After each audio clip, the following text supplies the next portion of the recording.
So, Matthew, this story that you uncovered here is really, it's sort of a tale of man versus beast versus ideology. So, just to start us off, could you talk a little bit about how you first came across the story of Grafton, New Hampshire, and just the Free State Project in general? Yeah, absolutely. Thanks very much for having me on the show.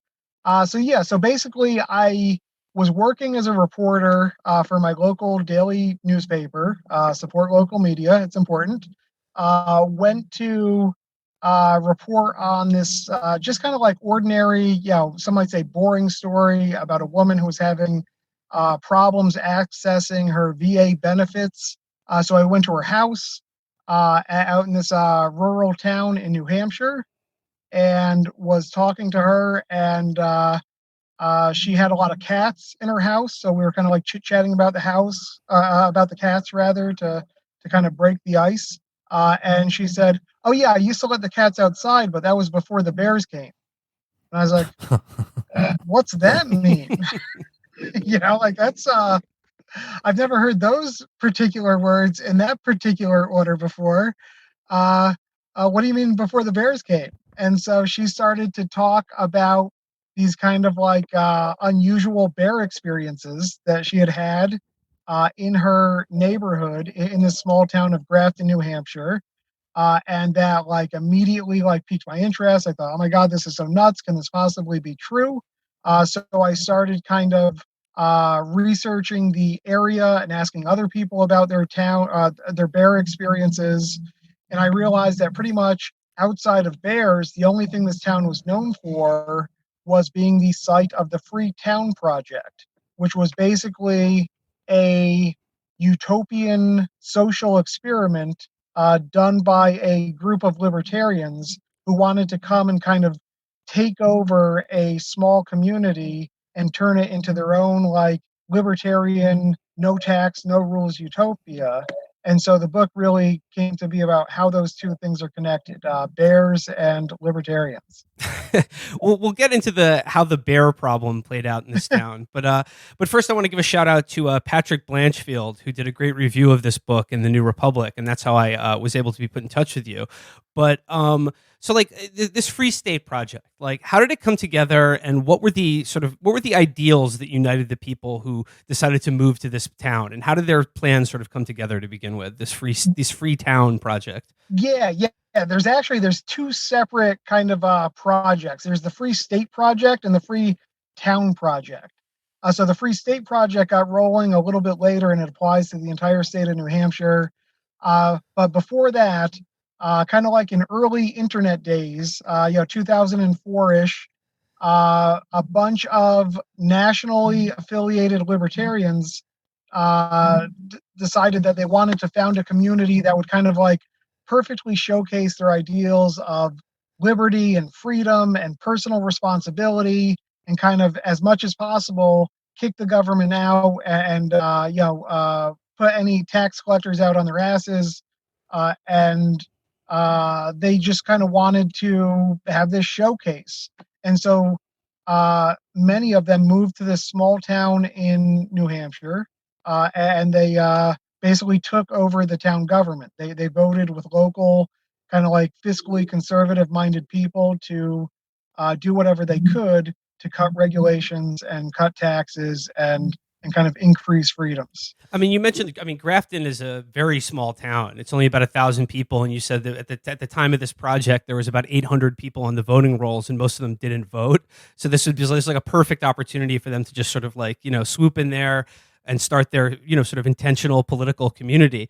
But I want to ask, what is statism? Because this is a word that comes up a lot in your book, and it comes up a lot if you're fascinated by libertarian social movements and ideology. So, like, what is statism as sort of described by these types of people? Yeah. I mean, as I hear it described by those people, first of all, it's almost like a dirty word. They would describe statism and statists as people who believe in a big, dominating, controlling government. Anyone who would kind of like advance a state agenda, which in their mind is at the expense of like the individual's agenda and right to live freely, is a statist, or like a statism type policy. So those were the things that they were fighting against. So they would kind of like maybe call each other statists as an insult. Well, yeah, you talk a lot about how, like, as this project evolved, as these things usually do in these intentional communities, everyone turns on each other and starts. Everyone becomes a statist at some point, and as they all sort of switch sides or turn on each other. But what is it about New Hampshire and Grafton in particular, like the state of New Hampshire, the live free or die state? What is it about there that attracts and like provides such fertile ground for this type of crankery? Yeah. They didn't pick Grafton and they didn't pick New Hampshire by accident. It was the result of kind of like a careful look at every state to decide what state had the most freedom-friendly laws. And one of the big appeals in New Hampshire to them was the lack of a state sales tax and state income tax. That's also where you get the cheap liquor, right? It's where you get the cheap liquor. Yes. Which was perfect for them. It's got a lot of kind of like hands-off predilections already, right? And so they said, all right, New Hampshire is a place where there's already kind of like this sense of this like small government culture is already pretty strong. So if we go there, we have a kind of our best chance of pushing it to a greater extreme. And they chose Grafton because Grafton, like a small number of towns in New Hampshire, has no zoning ordinances that could be used to regulate, housing to make sure that it is habitable and free from fire hazards and that sort of thing. So it's just kind of like a perfect storm of opportunity for them to come in and, with a relatively small number of people, affect this experiment. With libertarians like this, it's like they get you in the door with the no on regulations, low taxes, minimal state, keep the busybodies out of my life, which is is a political inclination that finds a home on both the right and left, and not unjustly so. But once you go a little bit deeper, the Libertarian project and what individual liberty means to these people takes on a slightly different cast.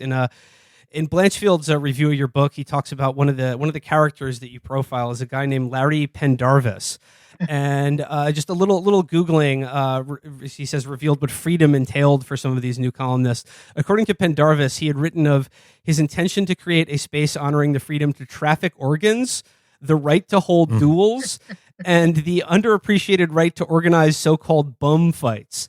He also bemoaned the persecution of the victimless crime that is consensual cannibalism. Logic is a strange thing, you observe in the book. Yeah. That's libertarianism is kind of an extreme philosophy in that it takes one cherished American ideal of personal freedom and liberty, and it says like that is like the only thing. Like it shouldn't necessarily have to be counterbalanced by these ideas of like social responsibility and civic mindedness and all of that. So it's already kind of like fetishizing this one value, even though that's a good value. I think we all want some freedom in our lives, right, to live our lives. But so you already have this extreme value, and then what the Freetown Project did was it kind of concentrated a bunch of people who weren't tied down to like 9-to-5 lives, so these were kind of like some of the extremists within a fairly extreme movement who were able to just kind of like pick up roots and move to a random small rural town in New Hampshire. And so that is why folks like Pendarvis, who by all accounts was a detestable human being, we're able to kind of come in and start advocating for these things that you talk about, like bum fights and consensual cannibalism. Did they start? Were there any duels held in this town? Not that I know of. I guess you could consider if they did a posse. Yeah.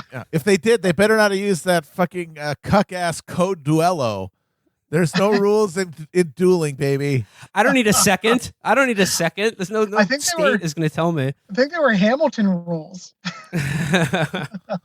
And there's a couple other characters here that are pretty good. I mean, wasn't one of these guys prior to moving to Grafton, he ran a mail order bride company? Yeah, that actually was Pendarvis. Okay, that is Pendarvis. And so Pendarvis was the kind of guy who, like, he would tell you that, part of libertarianism is like pro women rights. He wants women to have more freedom, but he would rarely get beyond that kind of narrow zone of freedom that would allow for like paid sex and the right to expose their breasts in public, right? Like that's where Pendarvis was really stepping up for women's rights. Well, he basically wants Babies R Us to sell actual babies. Every woman should have the right to be purchased by a tax attorney in Connecticut. But hey, women also then would have the right to sell their children. Everybody has the right to sell somebody. It's fine. Anyone you can if get it under wasn't your bad, power. the market wouldn't sustain it. That's Yeah, true. or if it was bad. There's a few other guys. Like there's one guy who decided to take over the Grafton Center Meeting House and change it into what, quote, the Peaceful Assembly Church, which was basically his scheme to get tax exempt status for his like crackpot church, and where he was the pastor of. And then there was another guy who was described himself as an anti-capitalist, but served up as created a tent city that was sort of like supposed to be a survivalist compound for people with no survival skills in the bush or in the forest. Yeah. I mean, basically, like the landscape was no rules. The atmosphere was no rules. This is a frontier town, and so it attracted these really eccentric, outlandish personalities. And so, like, the guy who came in to buy the church or the meeting house. It was one of these like classic New England, beautiful community treasures of a church. It was probably the best building and the building with the most historical significance in the entire town. And this guy was like, he worked in a chemical factory in Boston, basically retired, cashed in his retirement plan, came up and bought this church for like $60,000 for like a pittance. And then was like, okay, now I'm a pastor, and this is now a church, and I don't have to pay taxes on it. Good but plan. Yeah. And the town said, okay, just get a letter from the IRS. And he said, well, I don't recognize the IRS as a legal entity, and so therefore I'm not going to write them any letters. I'm not going to dignify them with a response. I'm not going to put my name on a letter and send it to the U.S. government. Are you crazy? So like, I guess so this is like, the town sees an influx of about 200 people inspired by this sort of Galt's Gulch style, free community that's, so away from the busybodies and the status or whatever. But how did the 800 people that were already living in the town of Grafton, how did they sort of metabolize these new refugees from big statist America? Well, one thing that was kind of like in keeping with their individual liberty approach was that when they first made the decision to come in, they didn't tell anyone in Grafton except for a libertarian who lived there, a firefighter named John Babiars. And so they basically had a private conversation with Babiars. Babiars said, yeah, I would love to have you guys move here. And that's what triggered it. So the whole thing was done in kind of secret.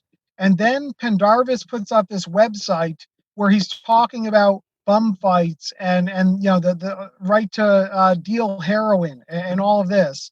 And the people in town who had any kind of like sense of community flipped out, and they were vocally against these guys. So right from the beginning, it was kind of a shit show where they had a big town meeting at the town hall, and there was like a coffin there that said R.I.P. Freetowners, and there's some really stiff resistance as they came in. But ultimately, when they came in and started actually proposing things, some of their more outlandish proposals were rejected, like declaring Grafton a United Nations free zone. They found common ground with kind of like your typical small government sentiment that was already pretty rich in the town. People were on board with cutting the town budget so deeply that it couldn't afford to, maintain its roads anymore, or Well, yeah. keep the street lights on.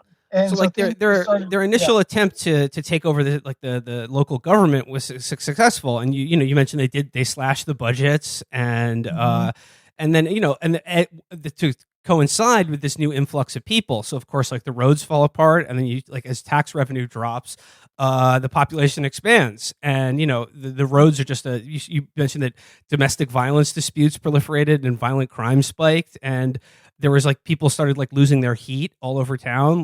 It's just, so they slash all social services and taxes, and then the town starts to fall apart. And this is when the bears begin to enter the picture. Because you talk about, I mean, the book it's a political story too, but there's also a fair bit of environmental reporting here about the northeastern black bear and their population and how they interact with human communities. When did the bears descend on this town, and why? The thing with the bears was, basically, bears are really smart animals, right? Like, a lot of animals operate like 90% instinct, 10% thought. Bears are much closer to humans on that spectrum. They have a lot of problem solving, gray matter capability.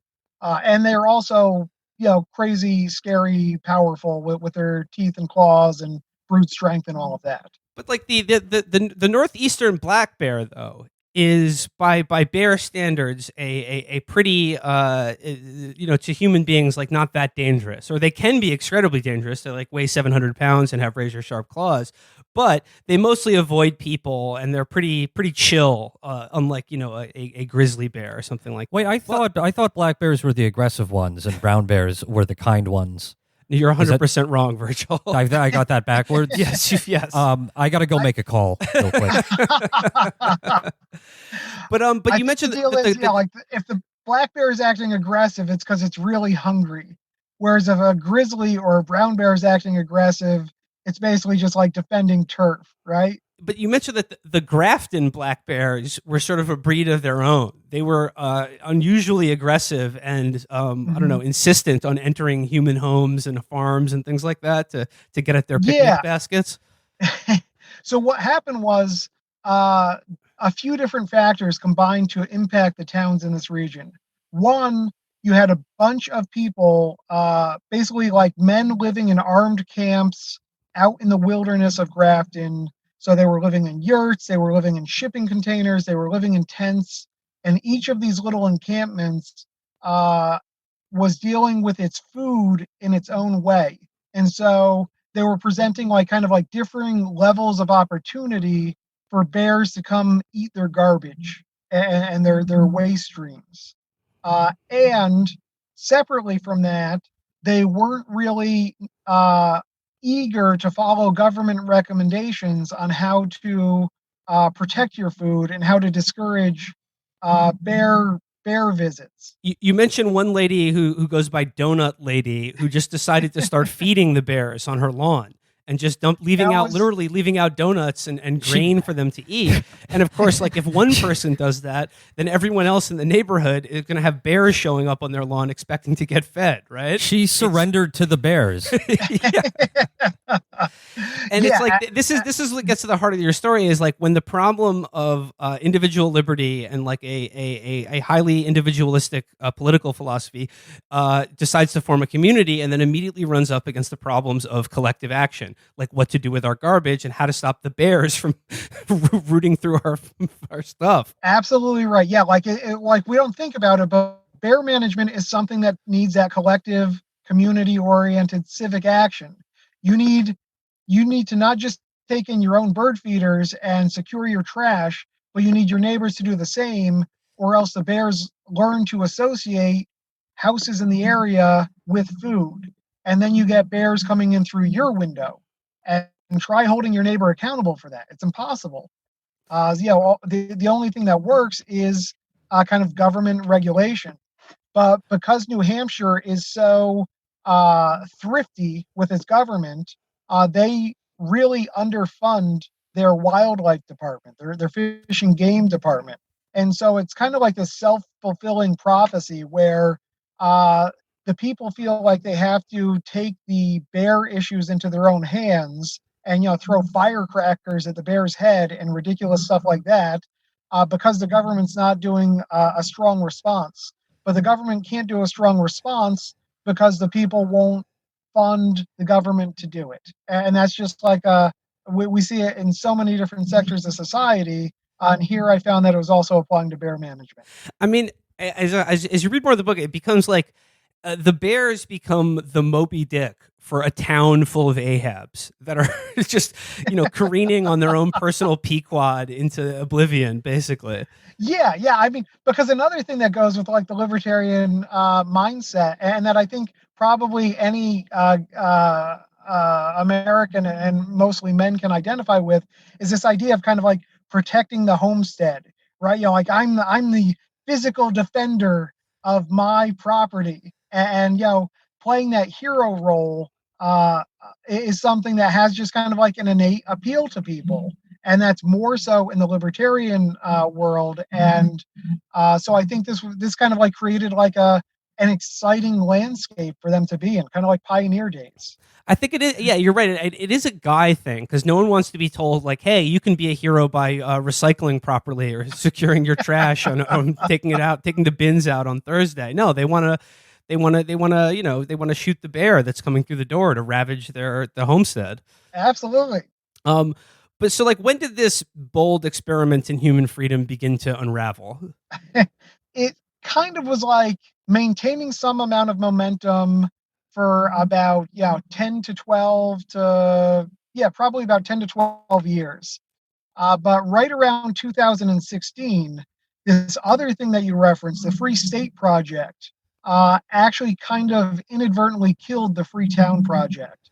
The Free State Project basically Big freedom always coming in to strangle the little guy. Yeah, I'm so sick of big box pedophiles.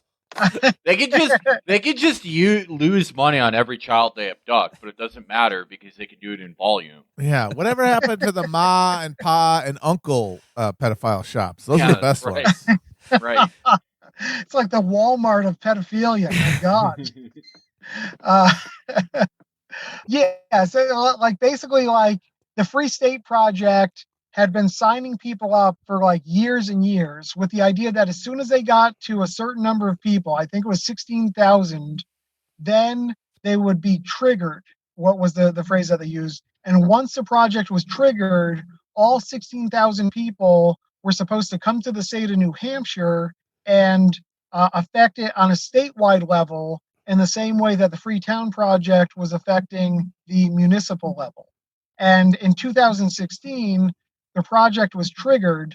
And so at that point, Grafton went from being like a very unique place, the only place where you could come and kind of like indulge in this idea of building a utopian libertarian community, to just being one town in a state. So it's kind of like all that energy was diffused throughout the entire state. And that caused things in Grafton to more or less fizzle out as people went on to communities that had not yet been ruined by these sorts of ideals. Okay, I mean this sort of gets us to the present day, and I guess I want to like expand this to like the sort of a broader vision of American society, because this story is it's amusing, it's interesting, and these kinds of crankish libertarian ideals are sort of are fascinating to me and also a little sympathetic to me. I sort of like I get it. I have some sympathy for the bum fight cranks, despite what terrible people they are. But I guess like what I'm saying is like how different is like the sort of Freetown ideology of like the barest state possible, no pun intended, and like the slashing of regulation, taxation, like just basically not just a post New Deal state, but like a pre Civil War state essentially. How far away is that from like let's say the governing ideology of let's say a 6-3 right wing Supreme Court, and what are the implications for our society as a whole? More bears? Yeah, it's funny because I wrote the book pre-COVID, and I think that the pandemic has really kind of brought into sharp relief the just stark dangers of asserting individual rights and freedoms at the cost of everything else, right? And so I have come to recognize that within the current, Trumpist Republican Party, the overriding drive among those people is not for any ideology other than freedom. They just, if you hold up any kind of like traditional conservative standard, they just don't care, right? Like all the true conservatives in their party got drummed out. Instead what they have are people who are kind of like talking about how they just want to be able to do whatever they want to do, whenever they want to do it, and fuck all the consequences, right? And so that is like kind of a dramatic scaling up of the same drive for freedom that I observed in Grafton. And I don't have to wonder what happens on a national level if this momentum keeps moving on that side, because I've seen the dramatic consequences in Grafton, where you had a town that just absolutely fell apart at the seams, but because of this kind of divisiveness getting too far along in its actualization of its goals. I think the difference between a guy like Pendarvis and a guy like, I don't know, Samuel Alito or Amy Coney Barrett is, I mean, they're both cranks, but Pendarvis like is willing to follow through. He will not accept state help for anything, and or like. Whereas I think these people, they have no problem using the Leviathan powers of the state to achieve the goals that they want to do, but the end result is the same, like a dramatically crueler and sparser society where everyone is essentially on their own or has the same freedom to just be killed by a bear. Yeah, I think that's true. That there is kind of more of that double standard of willingness to use and leverage government to your advantage. But I do think that it's all in service of that same goal of freedom, and that the willingness to use the government for them is just kind of a means to an end. At the same time, they bleed every dollar that they can out of the budget to put into their own pockets. They'll be crying about the size of government and how we need to scale back dramatically. All right, my last question for you is this. I'm wondering if are you familiar with, there have been sort of, in light of, the Supreme Court thing and just the generally rotten state of our democracy, there's been sort of calls on the I don't know, I wouldn't say the left, but I would say sort of among liberal progressive Democrats, there's been this sort of idea, there have been calls for like sort of upwardly mobile progressive young people to move en masse to small population states like Wyoming in an effort to flip the Senate. What do you make of plans like this, or sort of these similar dreams to kind of reverse engineer these intentional political communities, but for like broader state effect? I don't really see the value of that. I feel like it would have to happen on such a big scale that it just seems kind of wildly impractical to me. And I feel like if people are making their decisions about where they're going to live based on the idea that they're going to be able to tip a state in a certain direction, that seems a little outlandish. And I think you get some of the same kind of culture clash and conflict with outsiders that Grafton experienced. I haven't seen the math on that sort of idea, but I don't understand why the growth of urban centers within those rural states wouldn't have just as good a chance of flipping the Senate as kind of like dispersing to the rural areas of the state. I just want to say I respectfully disagree with that. I thought one of the most interesting lines from the review, which I assume is a recapitulation of something you wrote in the book, which I have not had a chance to read, was that, hey, these problems seem easy to solve when you're talking on a message board, but in real life, they're actually very complicated, which is why, I read so many bad political opinions every day, which is why I think that everyone expressing their stupid political opinion on Twitter or Reddit or whatever the hell, they should go and form their own planned community, and let's just see how it works out. That's it. Just put up or shut up. So I want to see vote on the best one. Well, you vote by moving there. So we'll get like 50,000, Graftons all over the country. And, okay. And you could just take a tour of them. You could just just visit each one and be like, oh, okay, your town's on fire. You failed. You're wrong forever. You may never post about politics again. There's a bear eating you at this current moment. Your argument is invalid. Change my mind. This sounds like a great idea. Let's do it.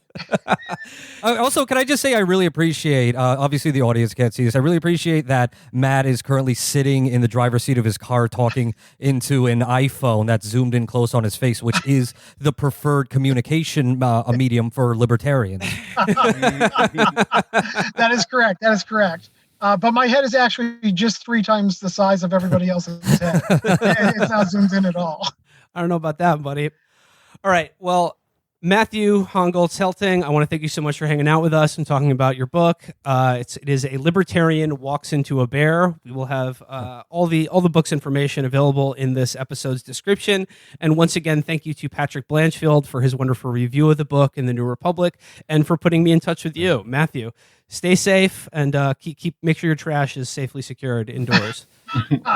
Thank you so much. Thank you guys very much for the good work that you do in spreading the word. You guys have an amazing show here, and I'm very glad to be asked.